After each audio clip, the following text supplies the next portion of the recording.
You, John Fitzgerald Kennedy, do solemnly swear. I, John Fitzgerald Kennedy, do solemnly swear.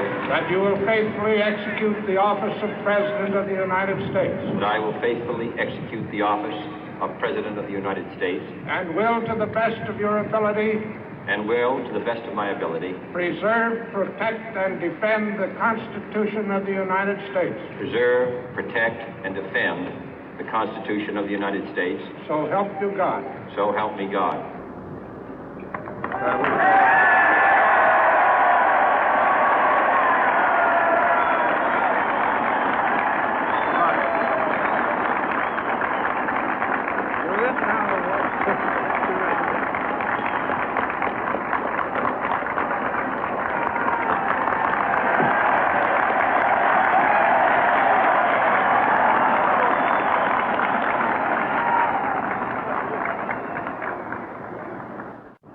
Vice President Johnson, Mr. Speaker, Mr. Chief Justice, President Eisenhower, Vice President Nixon, President Truman, Reverend clergy, fellow citizens.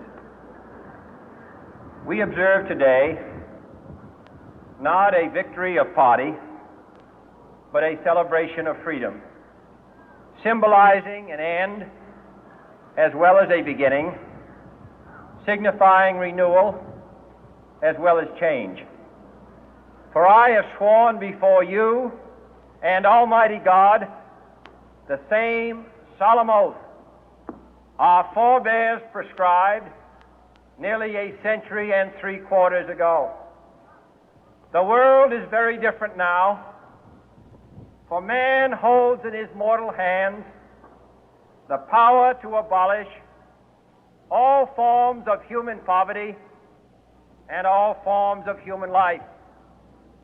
And yet the same revolutionary beliefs for which our forebears fought are still at issue around the globe. The belief that the rights of man come not from the generosity of the state, but from the hand of God. We dare not forget today that we are the heirs of that first revolution. Let the word go forth from this time and place to friend and foe alike that the torch has been passed to a new generation of Americans born in this century, tempered by war, disciplined by a hard and bitter peace, proud of our ancient heritage, and unwilling to witness or permit the slow undoing of those human rights to which this nation has always been committed and to which we are committed today at home and around the world.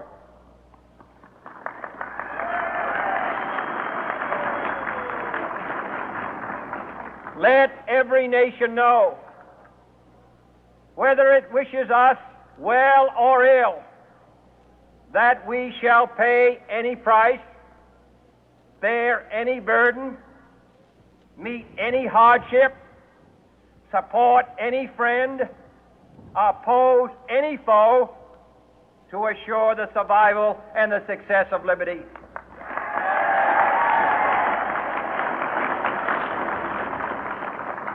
This much we pledge and more. To those old allies whose cultural and spiritual origins we share, we pledge the loyalty of faithful friends. United, there is little we cannot do in a host of cooperative ventures. Divided, there is little we can do, for we dare not meet a powerful challenge at odds and split asunder.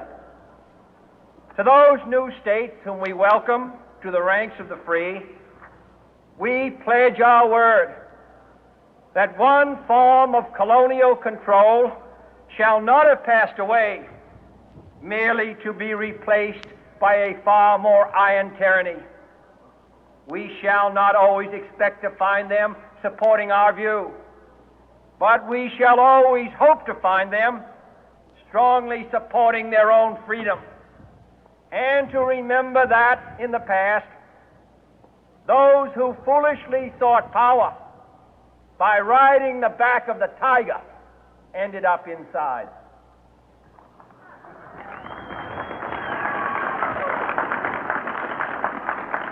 To those people in the huts and villages of half the globe struggling to break the bonds of mass misery, we pledge our best efforts to help them help themselves for whatever period is required, not because the communists may be doing it, not because we seek their votes, but because it is right.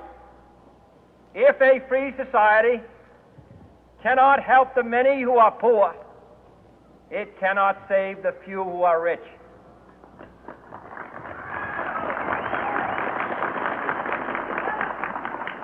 To our sister republics south of our border, we offer a special pledge to convert our good words into good deeds, in a new alliance for progress, to assist free men and free governments in casting off the chains of poverty.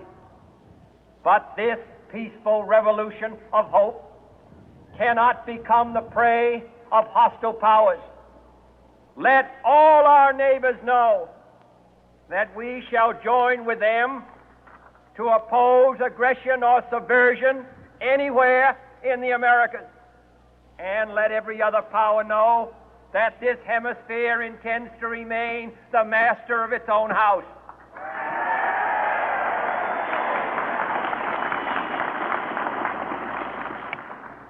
To that World Assembly of Sovereign States, the United Nations, our last best hope, in an age where the instruments of war have far outpaced the instruments of peace, we renew our pledge of support to prevent it from becoming merely a forum for invective, to strengthen its shield of the new and the weak, and to enlarge the area in which its writ may run.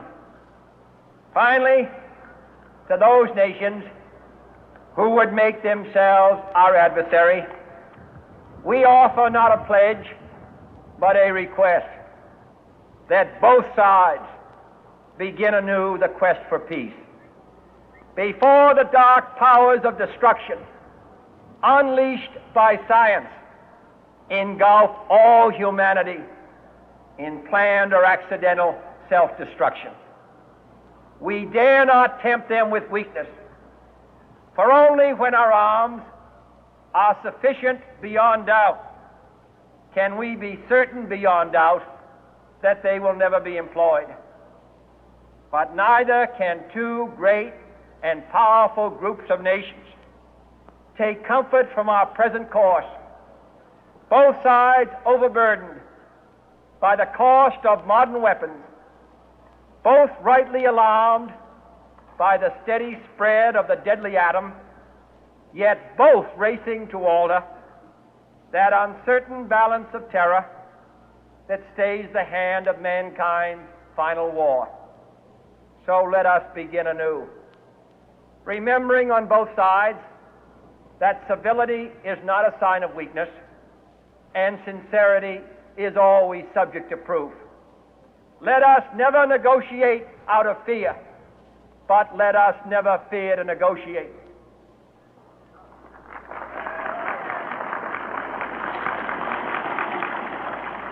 Let both sides explore what problems unite us, instead of belaboring those problems which divide us.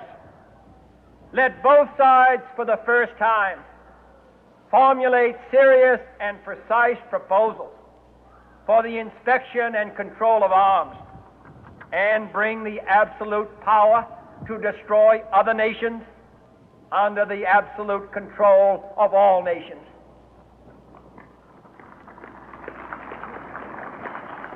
Let both sides seek to invoke the wonders of science instead of its terrors.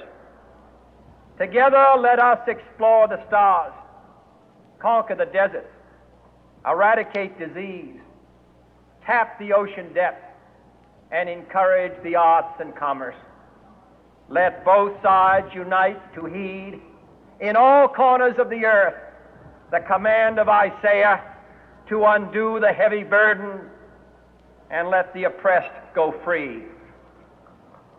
And if a beachhead of cooperation may push back the jungle of suspicion, let both sides join in creating a new endeavor, not a new balance of power, but a new world of law, where the strong are just and the weak secure and the peace preserved. All this will not be finished in the first 100 days, nor will it be finished in the first 1,000 days, nor in the life of this administration, nor even perhaps in our lifetime on this planet. But let us begin.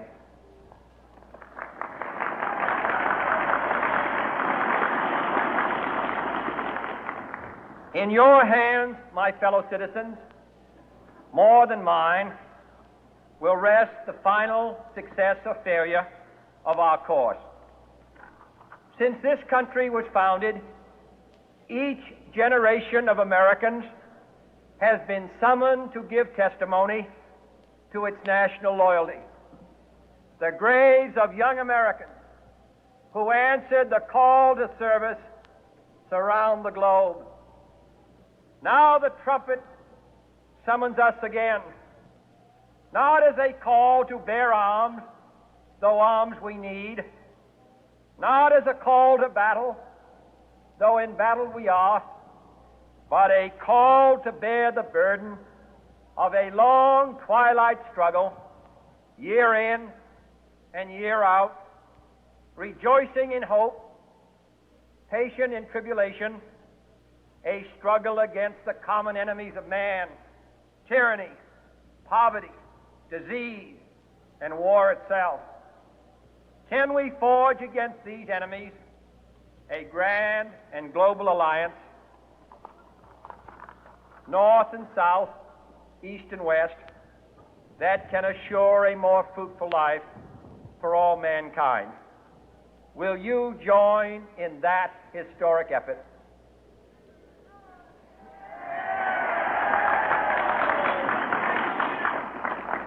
In the long history of the world, only a few generations have been granted the role of defending freedom in its hour of maximum danger. I do not shrink from this responsibility. I welcome it.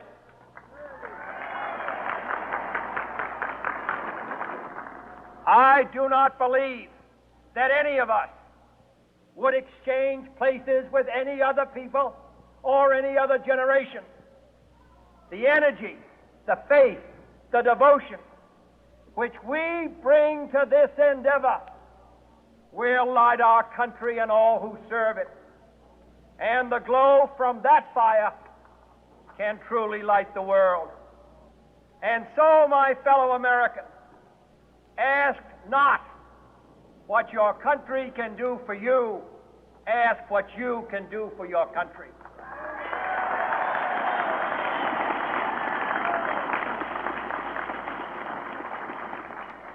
My fellow citizens of the world, ask not what America will do for you, but what together we can do for the freedom of man.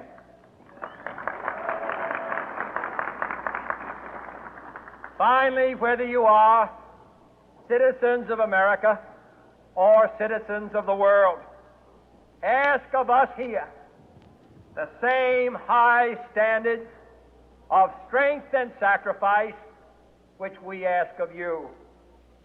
With a good conscience